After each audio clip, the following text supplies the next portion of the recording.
Hai, what's up guys? Di video kali ini, gue akan membahas alur cerita dari film yang berjudul My Bossy Girl. Film ini mengisahkan tentang seorang laki-laki yang sudah single selama 9.998 hari. Hingga pada suatu hari, dia bertemu dengan gadis yang lain daripada gadis umumnya. Dan merubah hidupnya. Oke, untuk selengkapnya, mari kita langsung ke ceritanya guys.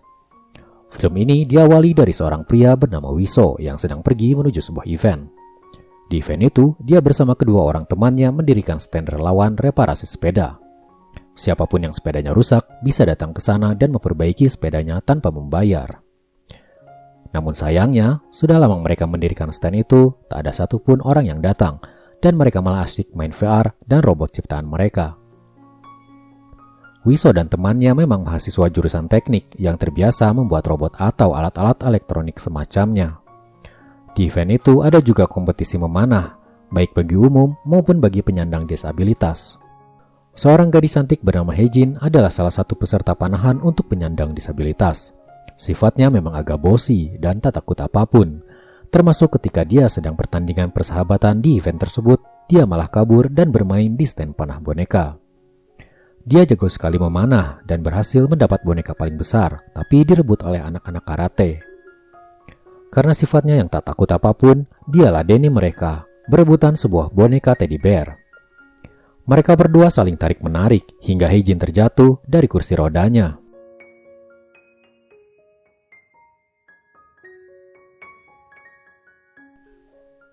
Sepulangnya Hejin dari situ, kursi rodanya menjadi rusak dan remnya blong.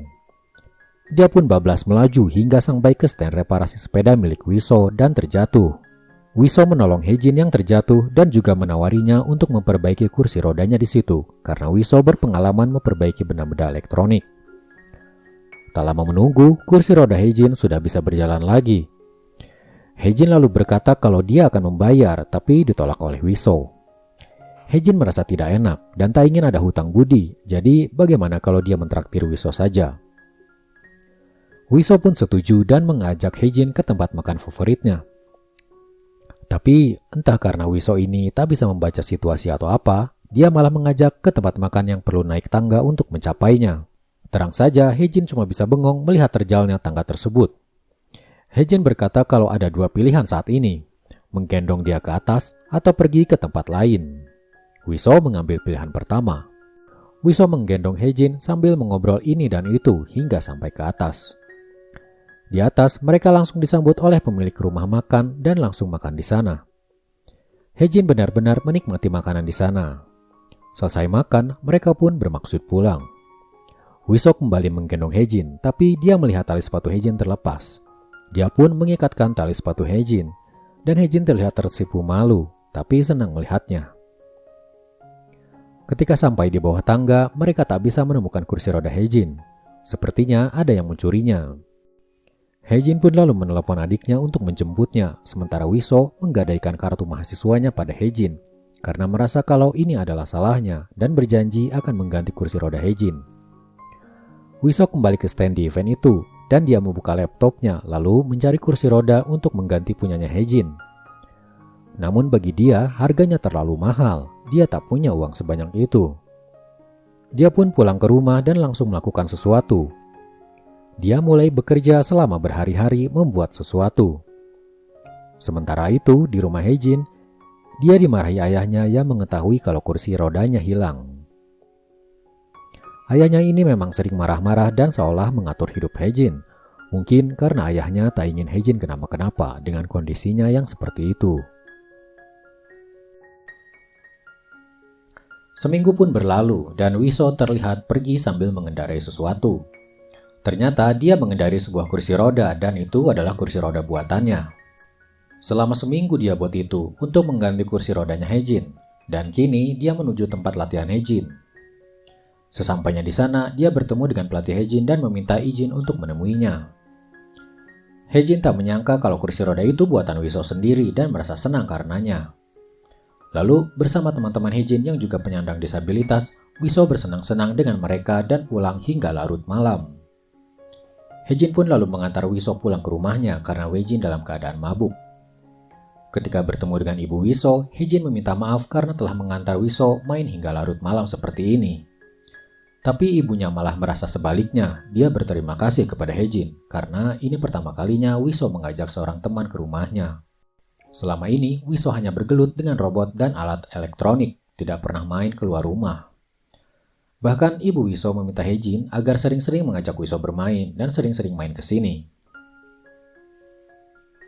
Hari-hari berikutnya, hubungan Wiso dan Hejin semakin dekat dan akrab. Mereka bahkan bermain paintball bersama dan juga berkemah bersama. Dan pada malam hari ketika mereka berkemah, Wiso dan Hejin berbaring berdua menatap langit malam sambil mengobrol. Hejin berkata kalau dia memilih menjadi pemanah karena ingin menjadi seperti anak panah, bebas melesat kemanapun dia mau.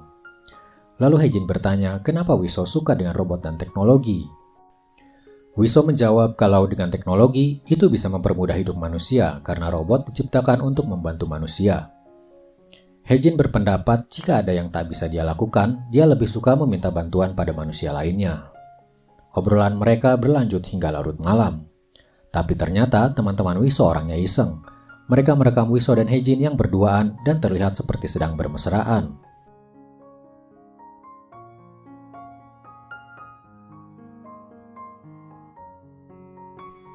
Dan hubungan mereka semakin mesra saja.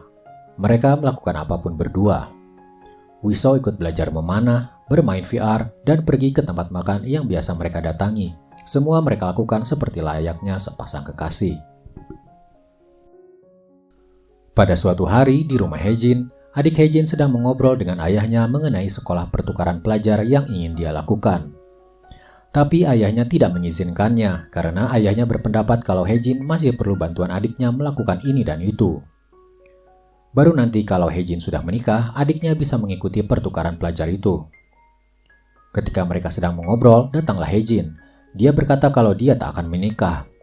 Ayahnya sepertinya tak mau tahu alasan Hejin itu. Dia lalu berkata kalau dia pernah makan siang bersama seorang pria dan ibunya.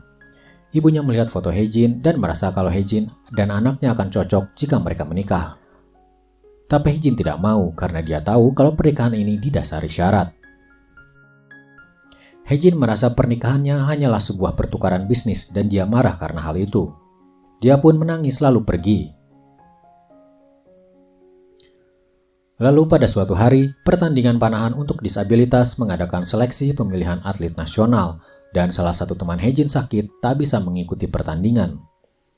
Wiso yang berada di sana lalu meminta untuk mengantar Hejin menuju tempat pertandingan itu, tapi Wiso ragu-ragu dan tak bisa mengantar Hejin ke sana. Ternyata Wiso mengalami suatu trauma, yaitu trauma tempat sempit. Bahkan dia tak bisa naik mobil karena traumanya itu. Dia hanya bisa naik mobil yang kapnya terbuka. Tapi kali ini Wiso melakukan sesuatu yang sebelumnya tak pernah dia lakukan. Dia mulai berlatih untuk menyetir demi Hejin. Dengan bantuan teman-temannya, dia mulai berlatih menyetir di sebuah lapangan. Perlahan-lahan dia mengendarai mobilnya hingga sepertinya dia bisa mengalahkan rasa takutnya. Lalu dia pun mulai mengikuti kursus untuk membuat SIM dan akhirnya dia lulus.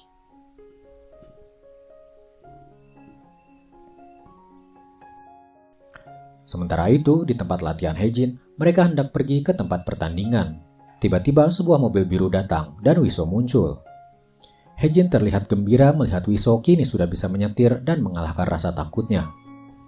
Hejin lalu ikut naik ke mobilnya Wiso menuju tempat pertandingan.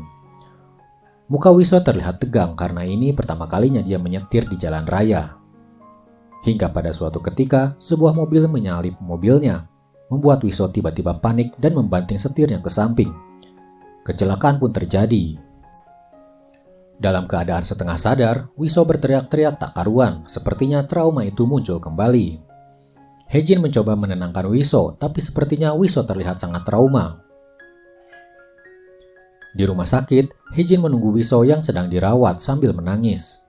Ibu Wiso lalu menghampiri Hejin. Hejin meminta maaf atas kecelakaan tersebut. Ibu Wiso berkata kalau ini hanya kecelakaan kecil dan Wiso tidak terluka, dia hanya pingsan saja. Setelah itu muncullah ayahnya Hejin. Dia berkata kalau Hejin tak usah dekat-dekat lagi dengan pria semacam Wiso yang sepertinya tidak kuat mentalnya. pria yang boleh dekat dengan Hae-jin haruslah pria yang kuat fisik dan mental agar bisa melindungi Hae-jin. Hae-jin marah karena perkataan ayahnya itu lalu pergi. Dari kejauhan, ternyata Wiso melihat dan mendengar percakapan Hae-jin dan ayahnya tadi. Lalu Wiso datang menemui Hae-jin dan berkata kalau sebaiknya kita tak usah bertemu lagi. Hae-jin tak percaya dengan perkataan Wiso, tapi sepertinya Wiso bersungguh-sungguh dan Hae-jin tak bisa berkata apa-apa lagi. Kenyataan itu membuat Hae-jin sedih, namun dia berusaha menutupi kesedihannya. Dia mencoba melupakannya dengan berlatih memanah, namun semua tembakannya meleset. Seorang teman Hae-jin yang melihatnya seperti itu menyuruh Hae-jin untuk berhenti dan langsung memeluknya dan berkata, "Berhentilah bersikap kalau semuanya baik-baik saja."